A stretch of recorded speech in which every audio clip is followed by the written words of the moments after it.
Yo there, smart people. Gua mau cerita sesuatu yang selama ini gue pengen cerita dari dulu sebenarnya. It's about pengalaman gue ketika gue belajar bela diri dan apa yang merubah hidup gue dari sana. Dan ini juga akan merubah hidup lo. Because I know this is very important for you. So here, gue mungkin satu-satunya orang di Indonesia yang punya sertifikat sebagai master di Wing Chun.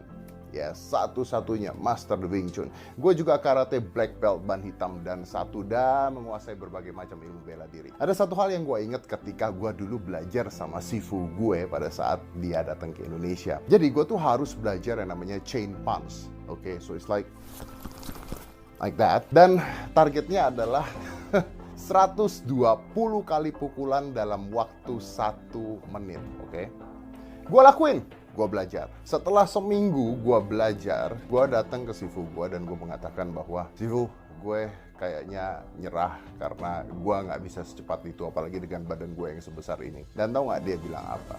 Dia bilang, don't worry, it will pass. Artinya bahasa Indonesianya adalah, nggak usah khawatir, nanti juga bisa. Oke. So, gue latihan lagi, sampai akhirnya 3 bulan lamanya dan gue bisa ngelakuin 120 chain punching, bahkan di depannya kertas, dan itu dipukulnya di belakang kertas. Jadi ini kertas, gue mukul ke sini, nggak kena kertasnya, tapi kertasnya robek sendiri karena angin yang gue lempar dari tangan gue. Of course, dengan bangganya gue Skype dia, karena pada saat itu dia udah balik ke Hong Kong. Terus gue bikinin video, terus gue kasih lihat dia dan gue Skype, gue bilang, Sifu, take a look at this, lihat ini, gue udah bisa 120 kali chain punching dan kertas di depannya robek tanpa harus gua pukul. Lo tahu nggak jawaban dia apa? Don't worry, it will pass. Atau bahasa Indonesianya adalah, nggak usah lu pikirin lah, nanti juga nggak bisa lagi. Gue sampai nanya sama dia, wait a minute, sebentar.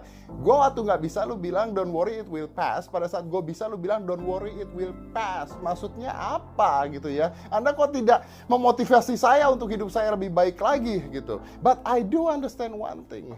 Dan dia bilang gini, ya dulu nggak bisa, that time you cannot do because you still learning, lu masih belajar. Sekarang lu udah bisa karena lu belajar udah bagus, tapi lama-lama juga lu akan nggak bisa lagi, karena lama-lama lu akan jadi makin tua, dan kecepatan lu, kekuatan lu juga akan berkurang, so it will pass juga. Dan hal itu merubah pola hidup gua. Jadi akhirnya gua belajar satu hal, bukan dari bela dirinya, tapi dari hidup. Apapun yang gua alamin, apapun yang lu alamin, smart people, apapun yang kita alamin, it will pass. Semuanya akan lewat.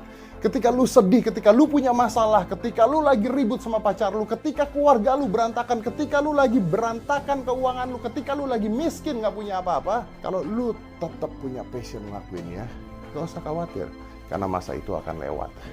Masa itu akan lewat. Tapi masalahnya begitu juga ketika lu lagi bahagia, ketika lu lagi jatuh cinta, ketika lu lagi ada di atas, ketika lu lagi kaya-kayanya, ketika lu lagi punya semua yang ada di dunia, nggak usah senang dulu, because it will pass.